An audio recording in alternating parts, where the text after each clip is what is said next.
Quero chamar aqui a Valéria. Gente, muita gente tem me cobrado, pastora Hilta, por que a Valéria não está no devocional? Eu gosto tanto. Então, ela vai explicar que não foi eu que tirei ela não, gente, é por causa do trabalho. Viu? Não, o trabalho dela agora exige a presença dela. Ela estava online e agora, né, de vez em quando a gente vai ter a honra de tê-la aqui trazendo a palavra.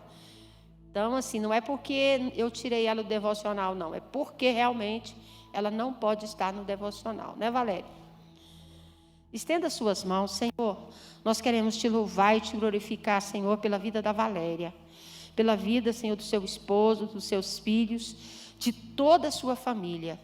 Senhor, o pai da tua filha foi um pastor, um grande homem de Deus, que cuidou de muitas vidas e hoje ele está na glória. Mas aqui está o legado que ele deixou. A sua filha continuando o trabalho, levando o teu evangelho, levando as boas novas, Senhor, onde ela está, ali no trabalho, na casa dela, por onde ela anda, ela é portadora das boas novas. E hoje, Senhor, ela preparou para trazer a palavra para a tua igreja.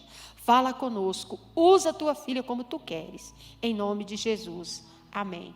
Vai ser uma bênção. Saúde, irmãos, com a paz do Senhor.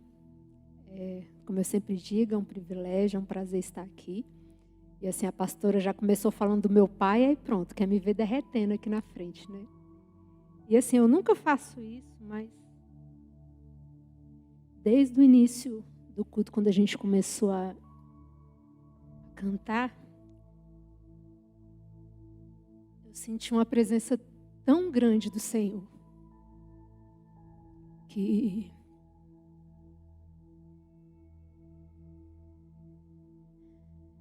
eu falei para Deus, Senhor, eu preciso estar aqui. Não é porque eu sou melhor, não é porque eu sou grande, mas porque eu sou serva. E porque tudo aquilo que o Senhor tem feito na minha vida precisa ser testemunhado, precisa ser compartilhado. E assim, se alguém me dissesse há um ano tudo aquilo que eu estou vivendo hoje, eu acharia impossível. Porque hoje eu estou vivendo muitas coisas que um dia eu orei. Mas sabe quando você ora e você fala assim, estou orando, mas você nem acredita naquilo.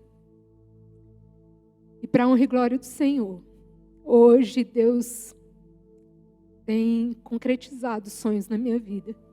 Não porque eu sou melhor do que ninguém, mas porque Ele assim quer. Porque Ele está fazendo assim. E antes da gente começar, eu queria orar novamente, reconhecendo toda a honra e toda a glória ao Senhor, dizendo que Ele é o nosso Deus, que Jesus é o nosso Senhor e Salvador, e a Ele devemos tudo, tudo, tudo, tudo, tudo. Amém. Senhor Jesus, louvado seja o Teu santo nome no nosso meio.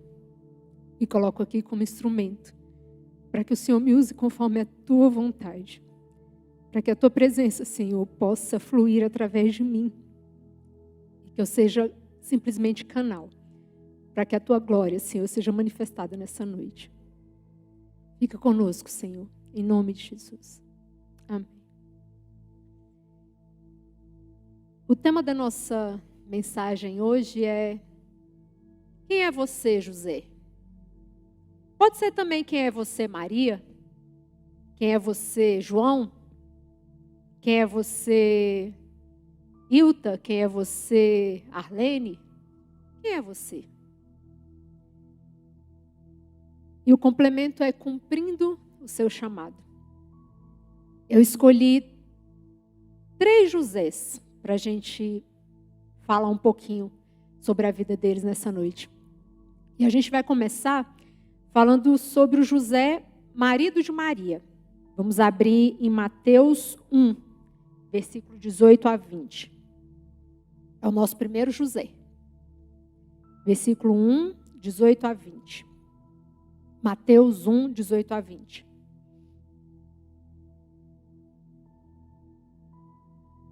Todos acharam? Amém? Ora, o nascimento de Jesus Cristo foi assim, estando Maria, sua mãe, desposada com José, sem que tivessem antes coabitado, achou-se grávida pelo Espírito Santo. Mas José, seu esposo, ao nosso José aí, mas José, seu esposo, sendo justo e não a querendo infamar, resolveu deixá-la secretamente. Enquanto ponderava nestas coisas, eis que lhe apareceu em sonho um anjo do Senhor, dizendo: José, filho de Davi, não temas receber Maria, tua mulher, porque o que nela foi gerado é do Espírito Santo. Aí vamos para o versículo 24. Despertado José do sono, fez como lhe ordenara o anjo do Senhor e recebeu sua mulher. Contudo, não a conheceu, enquanto ela não deu à luz um filho, a quem pôs o nome de Jesus. Então, esse é o nosso primeiro José. O nosso segundo José está lá em Gênesis, a partir do capítulo 37. Então, vamos agora lá para o iniciozinho da Bíblia e vamos ver o nosso segundo José. Eu não vou ler muitos versículos, porque a história de José é grande, mas nós vamos ali para o versículo 1, que fala: habitou Jacó na terra das peregrinações de seu pai, na terra de Canaã. Esta é a história de José. Tendo José 17 anos, apacentava os rebanhos com seus irmãos. Sendo ainda jovem, acompanhava os filhos de Bila e os filhos de Zilpa, mulheres de seu pai, e trazia más notícias deles a seu pai. Aí a gente vai lá para o versículo 5. Teve José um sonho, gravem bem o versículo 5. Teve José um sonho e relatou a seus irmãos. Por isso o odiaram ainda mais. Gravem bem esse versículo, que ele é versículo-chave aqui para a gente hoje. Aí vamos lá para o versículo 18, 37 e 18. De longe o viram, e antes que chegasse, conspiraram contra ele para o matar. Isso eram os irmãos de José, que já tinham ciúmes de José. Quando tiveram oportunidade, tramaram para o matar. Versículo 23. Mas, logo que chegou José a seus irmãos, despiram-no da túnica, a túnica talar de mangas compridas que o trazia. Aí o versículo 24. E tomando, o lançaram na cisterna vazia sem água. Versículo 28. E passando os mercadores midianitas, os irmãos de José o alçaram e o tiraram da cisterna, e o venderam por 20 ciclos de prata aos ismaelitas. Estes levaram José ao Egito. Se a gente continuar olhando o capítulo 39, 40, 41, a gente vai ver que José foi vendido aos midianitas, depois José foi para a casa de Potifar, a mulher de Potifar quis, José não quis a mulher de Potifar, e aí José foi preso, lá na prisão José conheceu o padeiro, conheceu o copeiro, e aí o resumo da história é que no final José virou governador do Egito. Então só para a gente gravar o nosso segundo José. E o nosso terceiro José está lá em Mateus 27, 57 a 60. Mateus 27, 57 a 60.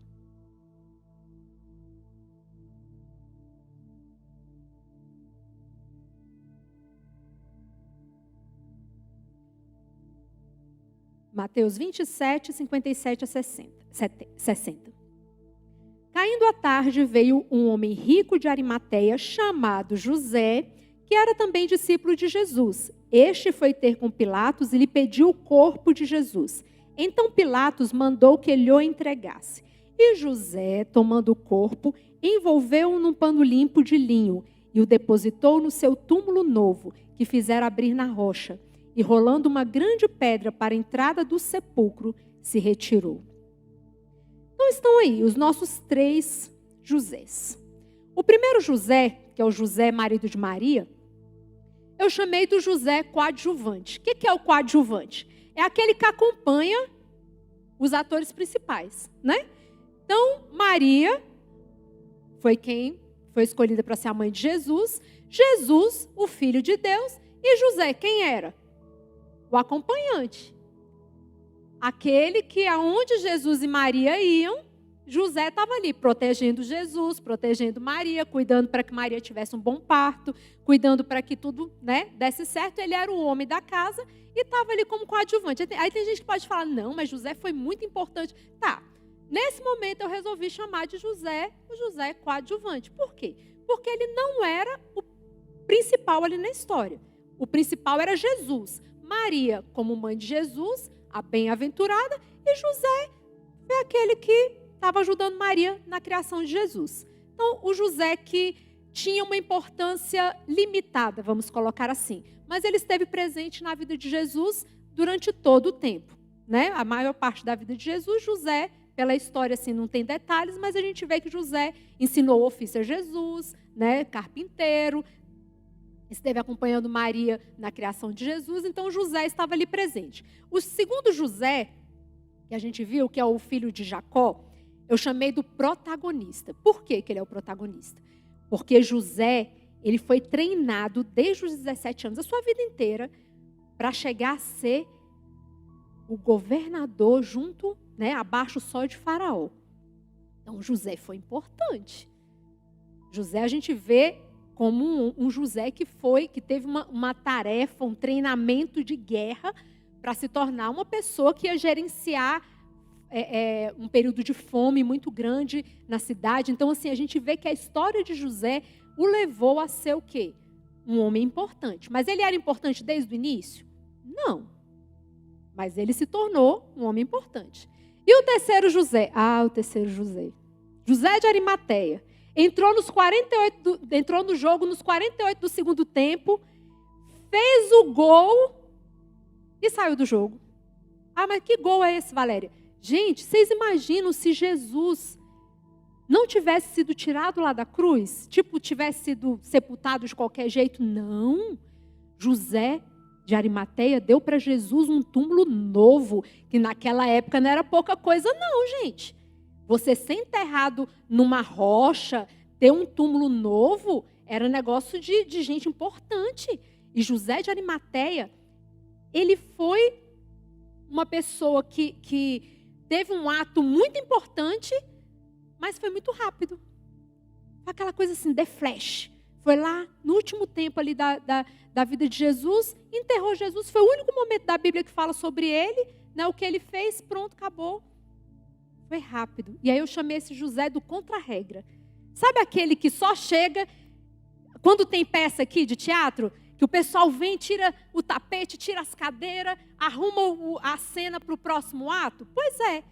Mas imagine se não tivesse esse pessoal para tirar as cadeiras.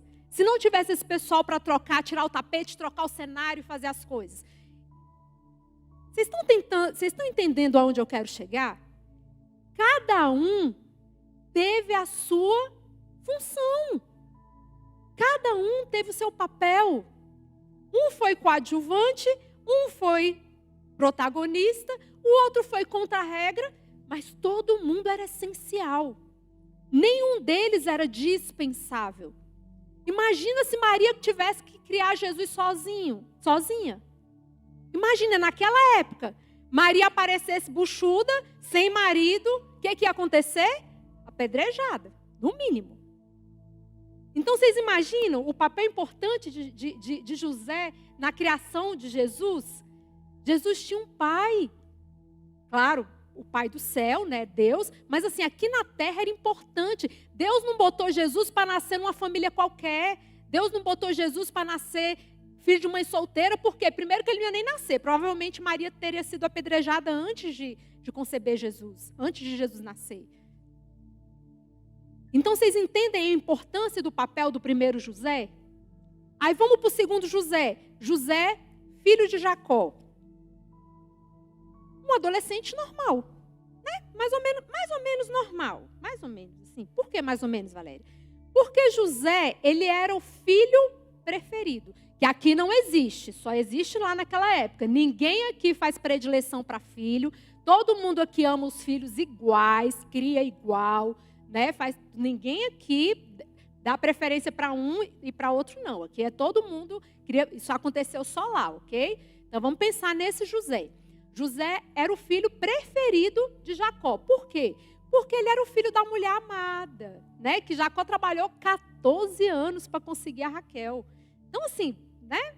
Vamos pesar aí a situação de José.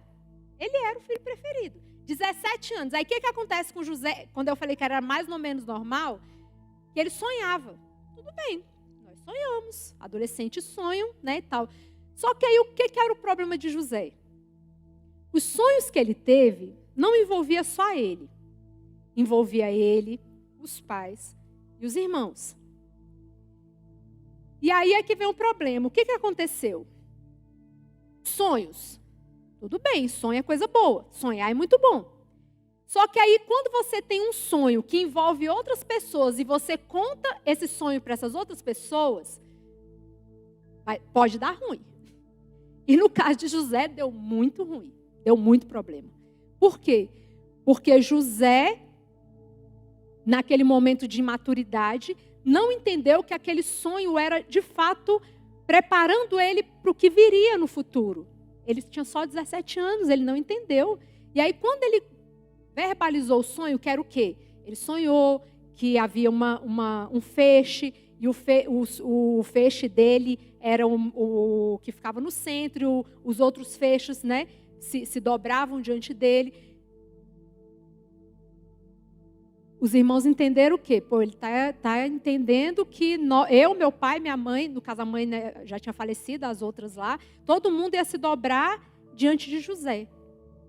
E aí o que José fez? Ele contou o sonho para as pessoas que não queriam que aquele sonho se realizasse e não iam fazer nada para aquele sonho se realizar. Muito pelo contrário.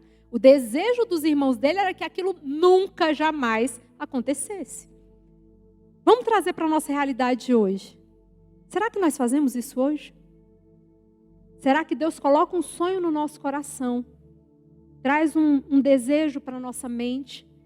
E a gente muitas vezes compartilha com quem não está interessado em ajudar a gente a conquistar esse sonho? Quantas vezes a gente já fez isso? Quem nunca fez pode levantar a mão. E aí de repente você tem um sonho grande, um sonho importante. E aí você compartilha esse sonho com pessoas que não querem te ajudar. Muito pelo contrário, estão torcendo contra. Então, primeira coisa que a gente aprende a respeito de sonho hoje, e que eu aprendo junto com vocês, a gente conta sonho para quem torce pelo nosso sonho. Para quem deseja que o nosso sonho seja realizado. Para quem pode contribuir para que o nosso sonho seja realizado. Esse é o nosso primeiro aprendizado sobre sonhos. José compartilhou com quem não queria que o sonho dele fosse realizado. Segundo aprendizado sobre sonho. Eu tenho entendido, isso é um entendimento meu, assim, que o sonho ele segue um pouco os critérios de uma gestação. Quando a gente engravida, né, as mulheres, não tem ali uns 3 meses que, de preferência, é para a gente ficar calada, quietinha, não contar para ninguém? Por quê? Porque, por mais que não se fale, é muito comum mulheres perderem o neném nos 3 primeiros meses. Por quê? Porque aquele neném ele não está ainda fixado corretamente, ele ainda não está forte, ele ainda não está firme. Então, qualquer coisa, aquele neném se perde. Sonho é a mesma coisa. Quando Deus coloca um sonho no nosso coração, ele tem um tempo de maturação para ele ficar forte dentro da gente, porque muitas vezes a gente fica assim, não, Senhor, dou conta não, isso não é para mim não, isso é muito grande, tá doido, vou fazer isso não, que isso? Gente, se o ano passado Deus me dissesse que hoje eu estaria vivendo o que eu estou vivendo hoje, eu ia falar, sem chance. Porque eu não sei de onde eu tiro tempo hoje para fazer o que eu estou fazendo. Não sei. Assim, eu já falei para Deus, se eu olhar para mim, não vai dar certo. Só está dando certo porque eu estou olhando para o Senhor. É um negócio assim de milagre mesmo, gente. Porque eu não sei de onde. Se Deus quiser, mais na frente eu compartilho com os irmãos. Mas assim, é algo que Deus está fazendo na minha vida tão tremendo, que eu falo, meu dia aumentou as horas. Aumentou, porque eu não consigo. A pessoa que até o ano passado estava tomando remédio para insônia, tarja preta. Hoje eu deito na cama e durmo. Gente, isso é milagre. É milagre, sem remédio, para a glória do Senhor. Não é para minha glória, não. E com um dia, assim, agitadíssimo. Da hora que eu acordo, da hora que eu vou dormir, é uma coisa atrás da outra, no trabalho, em casa, estudo e não sei o quê. E assim, Deus está no negócio, gente. E eu falei para Deus, se eu olhar para mim, eu não faço. Eu só estou fazendo porque eu estou olhando para o Senhor. Eu não estou olhando para a montanha, eu estou olhando para o Deus que está acima da montanha. E é desse jeito. O sonho, ele tem um tempo para maturar, para ele ficar forte. E esse sonho que eu falei que eu estou vivendo hoje, ele vem de alguns anos. Hoje ele está bem, está ficando forte. Outra coisa que eu comparei com a gravidez. Sabe quando você tem que cuidar durante a gravidez para você ter uma boa alimentação, fazer exercício, ter descanso, dormir? Para quê? Para você cuidar daquele serzinho que está ali dentro de você, né? Porque o serzinho que está ali, ele vai tirar todo o alimento dele, toda a força para ele crescer de dentro de você. E depois que ele nascer também, por 6 meses, é de você que ele vai tirar todo o alimento, né? E a gente fala que filho suga, né? E a sensação é essa mesmo. Parece que ele não está sugando só o leite, não. Ele está sugando você, assim, né? Nos primeiros meses. Então, é isso. O sonho, o externo, esse sonho que a gente sonha de projetos, eu vejo isso também. A gente tem que se preparar, sabe? Tem que cuidar da gente para a gente ter estrutura para aguentar o sonho que Deus está trazendo para a gente. Muitas vezes a gente tem que estudar, muitas vezes a gente tem que ter outras habilidades. E aí eu entro no outro ponto, que é, a mãe não tem que comprar o enxoval para o filhinho que vai nascer? Preparar o enxoval? Pois é, para o seu sonho, talvez você tenha que adquirir novas habilidades. É o enxoval que você tem que fazer para o seu sonho. Talvez o sonho já está aí dentro de você, mas você precisa estudar mais, você precisa, de repente, preparar uma estrutura melhor na sua casa, na sua vida, com o relacionamento que você tem. De repente, esse relacionamento que você tem na sua vida não é de Deus.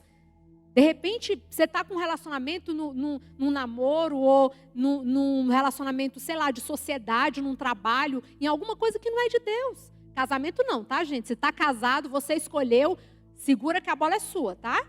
Casou, já era.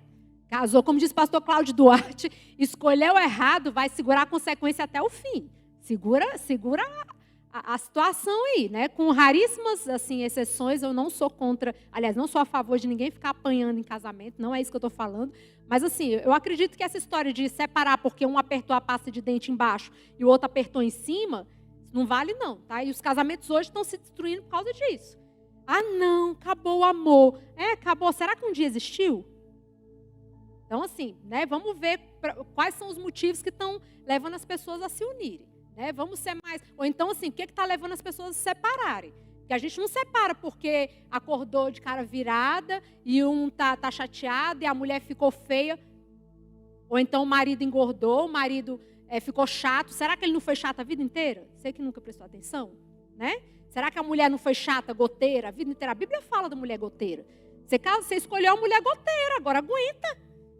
Vai aprender a virar encanador para consertar a goteira, né? Fazer o quê? Mas assim, casamento é para a vida toda. Eu acredito nisso. Eu falo que todo dia eu olho para o meu marido e falo assim, eu te amo mais hoje, vamos lá, um dia. Né? E a gente vai. Estamos aí há quase 21 anos, está dando certo. Né? Então, vamos continuar. Então, vamos lá, vamos voltar aqui para a gestação. Então, primeiro... o seu sonho, o silêncio, né, para você se preparar para o seu sonho, você ter estrutura para receber o seu sonho, você comprar um enxoval ou, né, organizar as habilidades, o que você necessita aprender para receber o seu sonho. E quando eu olho para José, eu vejo que os sonhos dele, tanto jogaram ele no buraco, né, por causa dos irmãos, que os irmãos jogaram ele no buraco por causa do sonho, porque tinham raiva dele e tal. Mas os sonhos de José também levaram ele a ser o quê? Governador do Egito. Então, o sonho em si é um sonho. Agora, o que você vai fazer com esse sonho é você e Deus. Né? Você com Deus que vai resolver o que você vai fazer com esse sonho. Aí vamos lá para o José de Arimateia, que é o nosso José número 3. O que a gente fala de José? A gente fala de José que José entrou no jogo já ali no final. e que o tempo dele foi bem curtinho. E aí sabe o que a gente pensa de José? Fala assim, não, mas José não foi importante. Foi sim. E às vezes você está olhando para você e fala assim, poxa, mas eu não estou fazendo nada, eu sou tão pequenininha, eu não tenho habilidade nenhuma, eu não sei fazer nada. E há 3 anos, 2018, eu estava sentada bem ali no finalzinho daquela última fileira ali, perto do banheiro. E aí, eu lembro que na época eu estava vivendo assim um momento de vendaval. Sabe aquele momento de vendaval, assim, que você fala, Senhor, resolve os problemas aumentam? Aí você fala, o Senhor não está entendendo, eu estou pedindo para resolver, não é para aumentar não. E os problemas assim, só aumentando. E eu sentadinha ali na hora do culto. E eu falei assim, Senhor, queria participar da igreja, não podia, porque os meninos ainda pequenos, e eu naquela confusão de casa, serviço, marido e tal, e não conseguia fazer o que eu tinha o desejo do coração fazer. E eu falei para Deus, Senhor, eu já ouvi essa história de que a gente pode servir ao Senhor na igreja fazendo qualquer coisa, inclusive lavar banheiro. Isso é verdade? E eu fiquei ali conversando com Deus. E aí na hora me veio aquele negócio assim, poxa, por que eu não tento, para ver se é verdade? E eu lembro que na época quem era da secretaria era a Leandra. Aí eu cheguei na Leandra e falei assim, Leandra, quem é que limpa o banheiro da igreja? Aí a Leandra falou, a irmã fulana de tal. Aí eu falei, tá, pode falar para ela que ela está de férias durante 7 sextas-feiras. Aí a Leandra me olhou assim, o banheiro feminino é meu. 7 sextas-feiras eu vou vir aqui e vou lavar o banheiro. Que hora que tem que vir? Ela me falou o horário e tal. E eu vim, gente, olha, pensa numa pregação abençoada. Aconselho, viu? Homens, mulheres, você quer que Deus fale com você? Rapaz, lavar vaso, esfregar vaso, esfregar chão, de muitas vezes assim ali, de escovinha dentro do vaso, aquele negócio, e Deus falando, Senhor, do jeito que eu estou lavando aqui, limpa meu coração, me lava, me limpa. Gente, foi uma ministração. E olha, o negócio foi tão poderoso que 7 viraram 14. Não foram só 7. Quando chegou os 7, eu falei assim, tá pouco. Eu acredito que Deus ainda tem mais para falar comigo aqui. E fiquei 14 semanas lavando aquele banheiro. Pensa numa ministração assim poderosa, viu? Aconselho, viu, irmãos? De muito, muito poder. Então, assim, não importa o que você está fazendo. Hoje eu posso falar com convicção. Não importa. Você vai limpar o chão da igreja? É para o Senhor. Deus abençoa.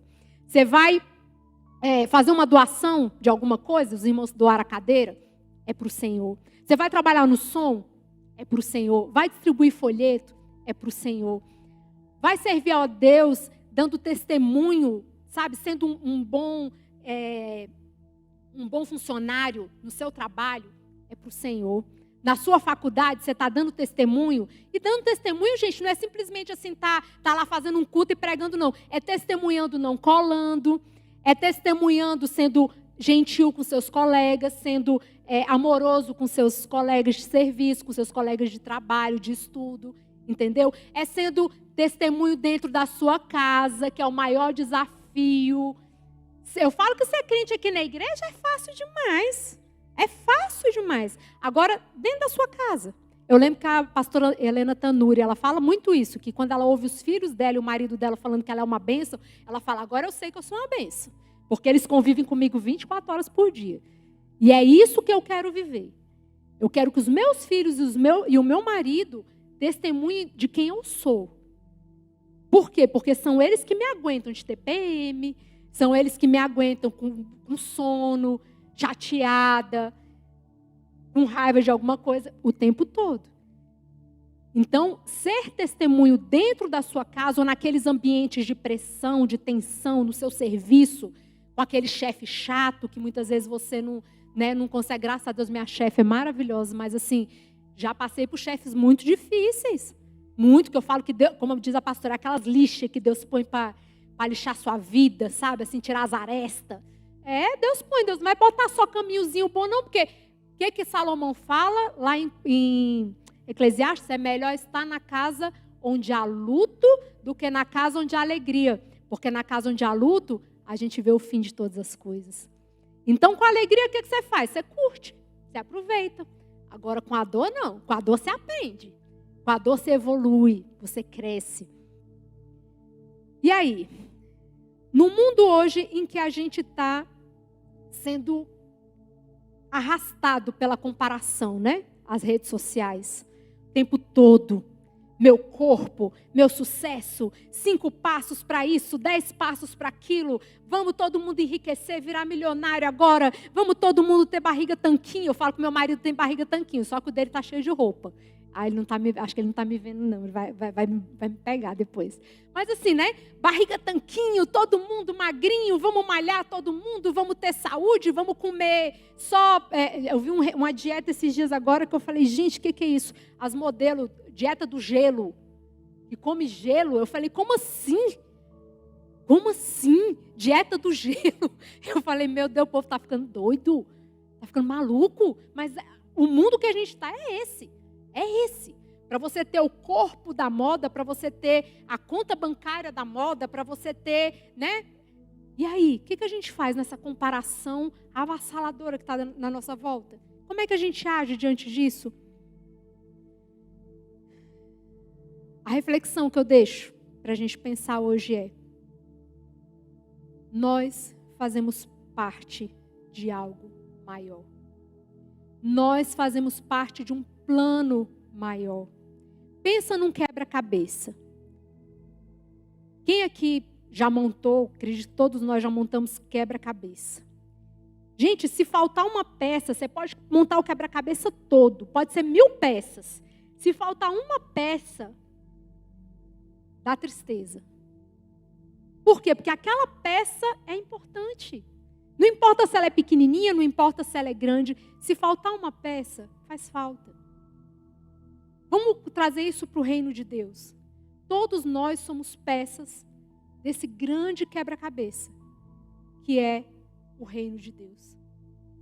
Todos nós somos importantes. Todos nós temos uma função, todos nós temos um papel. Como a pastora estava falando aqui da irmã que está cuidando da sogra, está cuidando, né, da mãe.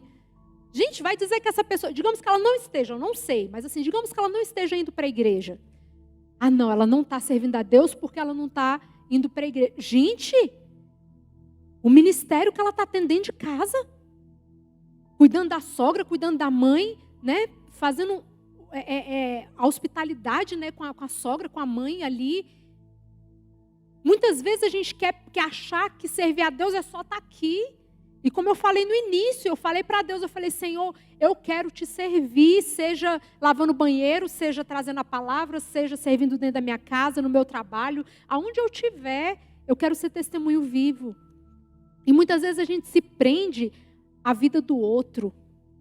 A gente compara o outro, a gente olha o outro.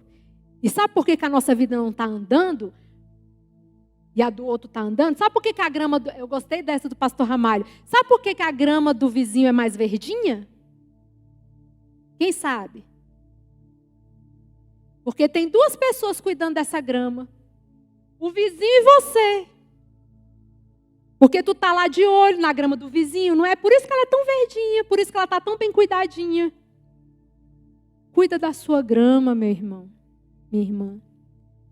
Sabe, faz aquilo que Deus te criou para fazer. Eu andava até um tempo atrás com um peso nas costas, me arrastando. Entrei numa depressão, crise de ansiedade, crise era tanta coisa de pânico, era tanta coisa que eu nem sei mais o que era. Por quê? Porque eu estava cheia de carga que não era minha. No dia que eu comecei a aprender, a falar assim, ó, isso aqui é seu, isso aqui é seu, isso aqui é seu, isso aqui é meu. O que é meu eu vou cuidar. Agora, o que é de vocês, cada um cuida do... Porque eu saía fazendo o quê? Eu saía cuidando do meu, do outro, e era atrás de vida dos outros para saber aonde que eu podia ajudar. A minha estava um frangalho, né? Um bagaço. Mas eu achava que eu tinha que cuidar, deixando a minha, porque a gente, muitas vezes no ambiente cristão, a gente é incentivado meio que a isso, né? Que é o quê? Não, eu tô cuidando da vida do fulano, eu estou ajudando. Não, eu estou contribuindo aqui com a vida, né? Mas como é que você vai cuidar do outro se você não está cuidando de você? O segundo mandamento, o maior mandamento é o quê? Amar a Deus sobre todas as coisas. E o segundo é amar ao próximo, ponto. É assim? Amar ao próximo como a ti mesmo. Qual é o padrão para amar o outro? O modo como eu me amo. Então, se eu não me cuido, se eu não me amo, se eu não faço por mim, Que condições eu tenho de fazer pelos outros? Como? Eu não tenho um padrão saudável para amar a mim. Eu estou me destruindo.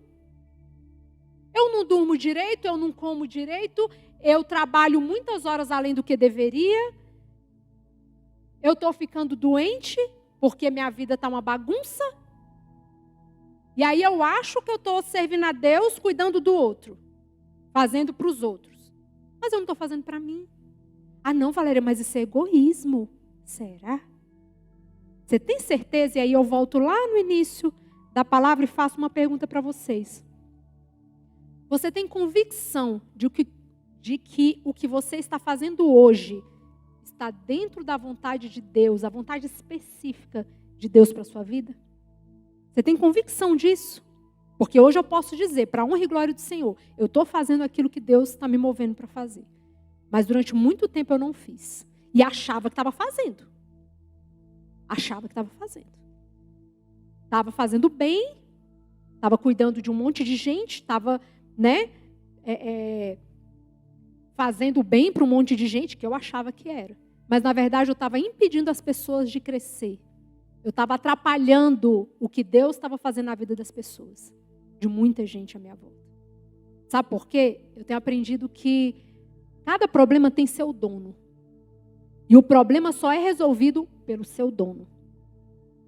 Toda vez que a gente vai lá e tenta resolver o problema de outra pessoa, que é para outra pessoa estar resolvendo, além de não resolver, a gente ainda atrapalha o crescimento daquela pessoa.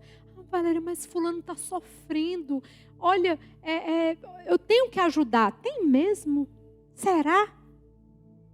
Pergunta para Deus. Pergunta para Deus se aquele problema de fato faz parte do que Deus colocou nas suas mãos. Eu tive que me perguntar isso muitas e muitas e muitas vezes. E hoje, muitas vezes eu tenho que perguntar. Eu vejo o problema, me dá aquela vontade de... E eu falo, Senhor, é para eu ir? Às vezes Deus fala, vai lá, é para você. Mas tem hora que Deus fala, fica quieta. Deixa sofrer. Senhor, mas está sofrendo muito. Deixa sofrer. Ele vai aprender. Um filho às vezes é difícil, né? Você está vendo a criatura indo pro buraco que você está assim querendo. E Deus fala, deixa ele, desculpa a expressão, deixa ele quebrar a cara. Ele vai aprender. Se você impedir que ele aprenda agora com essa coisa que está dentro do padrão do que ele pode suportar, ele não vai criar casca, não vai criar experiência para enfrentar algo maior lá na frente. Porque aprendizado é cumulativo. Você aprende uma coisa hoje, se fortalece. Aí amanhã você enfrenta outro desafio, se fortalece. Depois você enfrenta outro desafio, se fortalece.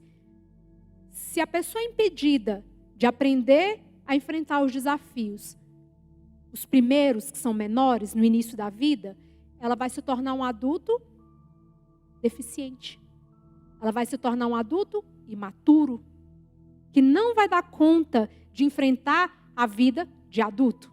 Eu lembro que teve um livro que eu li uma vez que eu achei um barato, que a autora, ela falava assim, uma psicóloga, aí ela estava fazendo a terapia com a moça, e a moça, mas eu não dou conta de resolver esse problema e tal, tal, tal. Aí ela falou assim, quem vai? É a menina birrenta ou é a mulher adulta? Quem vai resolver esse problema? É a menina birrenta ou é a mulher adulta? As duas estão aí, você escolhe. E é isso. Dentro de nós existe. Aqui tem uma menina birrenta, enjoada, que quer bater o pé e dizer eu quero assim, assim, assim. Mas tem a mulher centrada, que respira, que segura as rédeas da própria emoção e fala, agora, menina, fica aqui, que a mulher é quem resolve. Agora a gente precisa saber, tem uma mulher adulta aí, tem um homem adulto aí? Nos seus filhos adultos, tem homens e mulheres adultos? Ou é um bando de um menino, de adolescente? Homem com 30, 40 anos, que ainda depende dos pais. Vixe, mexi na ferida feia agora, né? Eita, nós. Gente, vida adulta é para adulto. Tem gente que só está ficando velho. mas que não está amadurecendo, não. Valéria, mas como ele está precisando? E vai precisar o resto da vida se você não cortar esse cordão umbilical.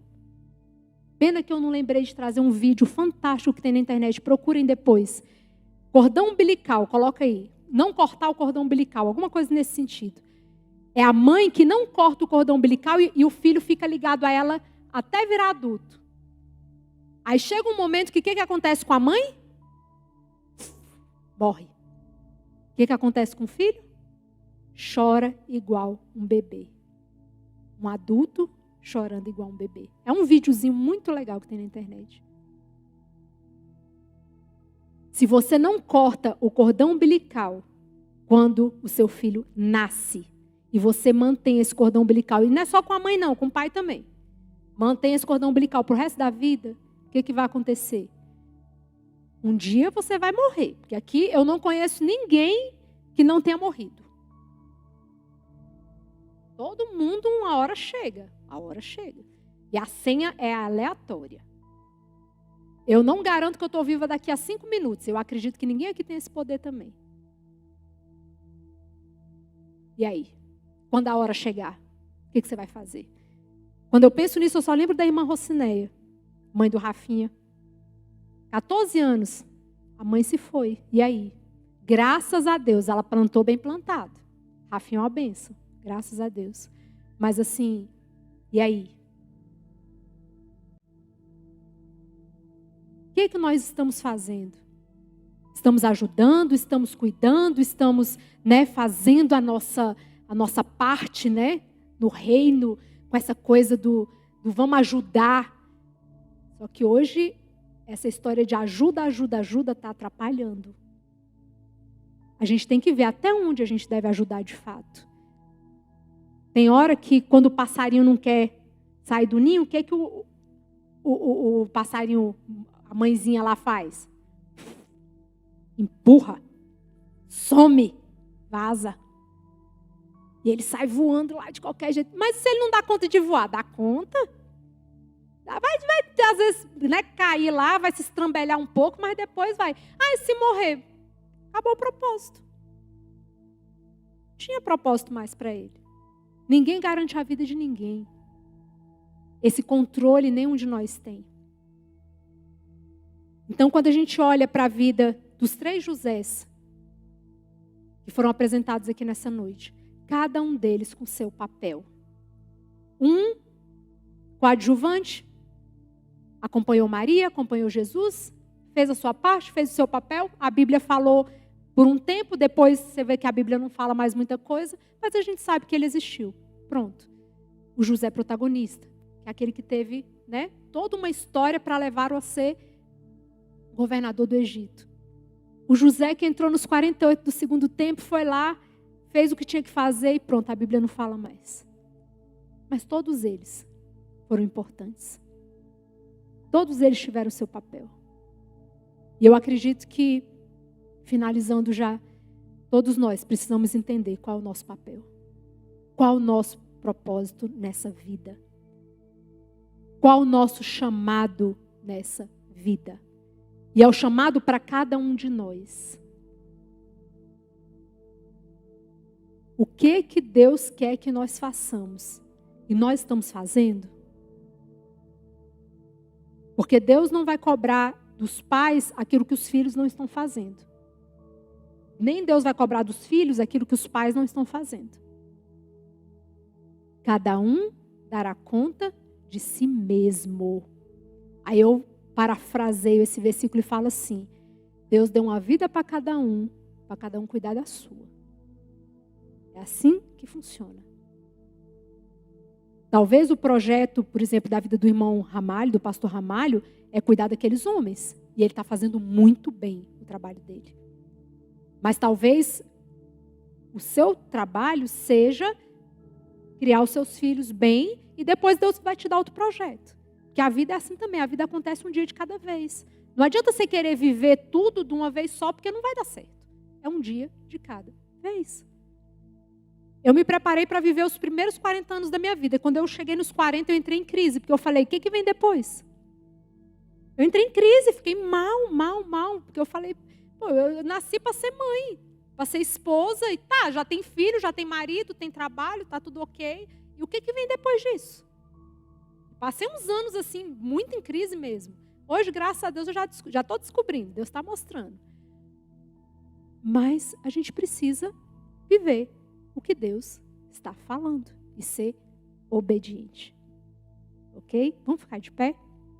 Queria que a gente orasse novamente e eu vou entregar a palavra para os pastores. Senhor amado, eu te agradeço, Senhor, pelo teu amor, pelo teu cuidado, pela tua palavra. Agradeço, Senhor Jesus, porque nós somos instrumentos nas tuas mãos. E peço que o Senhor nos dê estrutura para fazermos, Senhor Jesus, tudo aquilo que o Senhor nos criou para sermos. Para fazermos, para conquistarmos. Em nome de Jesus, Senhor, nos orienta, nos mostra o teu caminho a cada dia, Pai. Aquilo que o Senhor tem de vontade específica para cada um de nós. E nos dá realmente forças para a gente cumprir o teu propósito. Para nós sermos obedientes, Senhor. Em nome de Jesus. Muito obrigada por fazer parte dessa família. Muito obrigada por pessoas tão maravilhosas, Senhor, à minha volta. E muito obrigada porque o Senhor sempre está comigo. Amém. Amém.